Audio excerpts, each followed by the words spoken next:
Мынандай пакет алдық біздер. Қаттық. Метрі 350 теңгеден 2 қабат. Соның негізі 2 қабаттан емес, 1 қабаты да жетеді. Соны 2-ге бөліп аламыз. Негізі 400 теңгеде деген 350 теңгеден алдық. Барлық неге жетсін деп. Бұл не үшін деп ойлайсыздар ғой бұл пакет? Бұл пакет бізде стойкалардың түбіне орау үшін. Яғни кейбір бауырларымыз комментарий қалдырып жатыр. Ағашпен босқа істедің, 1 жылға жетпей шіріп кетеді. Бос рәсуа болды, еңбегің деп айтып жатыр. Соған мен бұны істеген, бұл яғни тәжірибеден өткен амал. Қазір қалай орайтынына дейін көрсететін боламыз.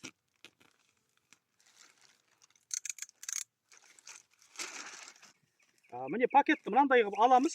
Ең бастысы бізге түбі жағы. Бұл жерде 2-3 адамның қажеті де жоқ, негізі бір адам да істей алады, ешқандай қиындығы жоқ. Міне осылай аламыз. Пакетті, бұл пакет бізге ағашқа ылғал өтпеу үшін.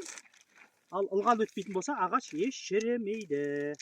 Көбінесе жаңағы ағаштардың шіріп кетіп жататыны осы ылғалдың өтіп кетуінен. Ылғал өтсе ағаш көп тұрмайды жерде, бәріміз білеміз, шіріп кетеді. Ал егерде біз осындай вариантпен жақсылап тұрып жабатын болсақ, ұзақ уақытқа кетеді. Міне мынандай скотч алдық біздер. Бұл скотчтың бір бумасы 1,5 теңге. Яғни артығымен, пышақталып бер.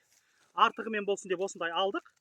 Осы скотчпен бәрін жаппай жаңағыдай етудің қажеті жоқ. Тек мықты болып, ауа өтпейтіндей қылып, жаңағыдай су кірмейтіндей болып, арасын жақын қылып орап шықсақ болды.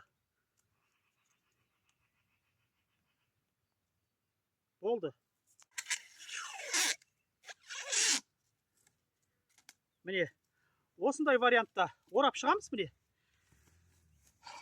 Бұл енді ағаш, енді мен бұрынғы өзімнің тәжірибемнен айтып жатырмын. Мен мысалға деген дуалдар жасадым осындай стойкілерден.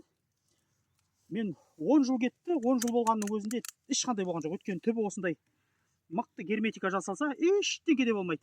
Мына жерде ұмытып барады екенін, мен түбін нықтылаймын. Түбін мен осылай қылып істейтіп қоятыным бар. Түбін міндетті түрде су өтпейтіндей қылып кішкене мықтылап істейміз. Түбі жағын. Жаңа сөйлеп тұрам деп ұмытып кетіппін. Мынау скотч деген өте ыңғайлы нәрсе екен пакетпен. Бұл менің бір ойдан шығарған нәрселерім емес, бұл менің марқұм әкемнен көрген тіршіліктерім. Жалпы тәжірибеден өткен амалдар ештеңе де болмайды. Ойланбай істей беріңіздер.